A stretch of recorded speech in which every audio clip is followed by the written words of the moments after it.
प्यारे साथियों, अस्सलाम वालेकुम। कैसे हो? उम्मीद है कि आप सब हजरात खैरियत से होंगे। अल्लाह आपको ऐसे ही हंसता, मुस्कुराता और खुश खुर्रम रखे।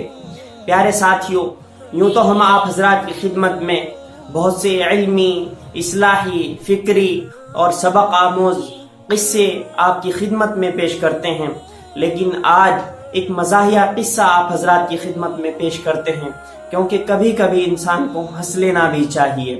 प्यारे साथियों, किस्से की तरफ बढ़ते हैं। एक कंजूस आदमी था, उसके यहाँ एक मेहमान आया और वो बराबर में बैठ गया। तो उसने अपने बेटे को बुलाया, आवाज दी और कहा कि बेटा तुम बाजार चले जाओ और जाकर के मेहमान के लिए आधा किलो अच्छा सा ताज़ा गोश्त लेकर के आओ, ताकि हम इनकी मेहमान नवाजी कर सकें। लेकिन उस लड़के के घंटों जाने के बाद भी वो वापस नहीं आया। घंटों के बाद वो वापस आया तो वालिद मोहतरम ने कहा कि बेटा तुम इतनी देर बाद वापस आए हो और अब भी मुझे ऐसा महसूस होता है कि तुम खाली हाथ आए हो। तो शख्स के बेटे ने कहा कि अब्बा जान, मैं जब गोश्त वाले की दुकान पर पहुंचा और जाकर के मैंने कहा कि तुम हमें एक आधा किलो बहुत अच्छा सा ताज़ा गोश्त दे दो जिससे हमारा दिल खुश हो जाए, तो उसने कहा कि तुम अभी थोड़ा सा इंतजार करो और मैं तुम्हें इतना अच्छा गोश्त दूंगा कि तुम्हें मालूम होगा कि गोया मक्खन है।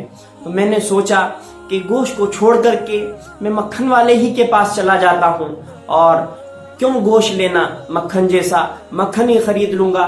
तो मैं मक्खन वाले के पास पहुंचा और मैंने जा करके कहा कि मुझे आधा किलो अच्छा सा मक्खन दे दो। तो मक्खन वाले ने कहा कि बेटा मैं तुम्हें इतना अच्छा मक्खन दूंगा कि गोया शहद मालूम हो। तो मैंने सोचा कि मक्खन क्यों लेना, हम शहद वाले के पास ही चले जाते हैं। तो मैं शहद वाले के पास गया और जाकर के मैंने कहा कि मुझे आधा किलो अच्छा सा शहद दे दीजिए। तो शहद वाले ने कहा कि मैं तुम्हें आधा किलो शहद इतना अच्छा दूंगा, इतना साफ और शफाफ दूंगा कि देखने से तुम्हें मालूम होगा कि गोया पानी है। इसलिए मैंने सोचा, मेरी अकल ने काम किया कि मैं क्यों शहद लूं, पानी तो हमारे घर में मौजूद है। इसलिए मैं खाली हाथ वापस लौट आया। तो बाप ने उसकी ये तमाम बातें सुन करके कहा कि ये तो तुमने बड़ी ही अक्लमंदी और दानिशमंदी का काम किया है, लेकिन तुमने एक गलती कर दी। वो बेटा सोचने पर मजबूर हो गया कि आखिर मैंने क्या गलती कर दी, जबकि मैंने पैसे बचा लिए, जबकि मैंने तमाम चीजें अच्छे कर दी। मैं अच्छे से शहद वाले के पास गया, अच्छे से मक्खन वाले के पास गया, अच्छे गोश्त वाले के पास गया, तो फिर आखिरकार मैंने गलती क्या कर दी? तो बाप बोला कि बेटा तुमने गलती ये कर दी कि तुम पहले गोश्त वाले की दुकान पर गए, फिर तुम मक्खन वाले की दुकान पर गए, फिर तुम शहद वाले की दुकान पर गए।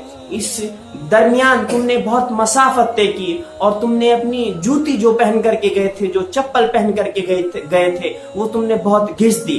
तो उस बच्चे ने कहा कि वालिद मोहतरम आप बेफिक्र रहें, हम अपनी चप्पल क्यों कर पहन कर जाते, तुम्हारा मेहमान जो आया था उसी की चप्पल हमने पहनी थी। इन तमाम बातों को सुन करके वो मेहमान जो बैठा हुआ था फौरन वहां से रफू चक्कर हो लिया कि कहीं दूसरे वक्त का खाना मुझे यहाँ ना पड़ जाए और अजियत और ना उठानी पड़ जाए। इनकी बातें तो मेरे सर से ऊपर जाती हैं। उम्मीद है कि आप हंस रहे होंगे। अगर आप हंस रहे हैं तो हमारे चैनल को भी सब्सक्राइब कर दीजिए। अल्लाह ताला आपको जज़ाए खैर अता फरमाए। अस्सलामु अलैकुम व रहमतुल्लाहि व बरकातहू।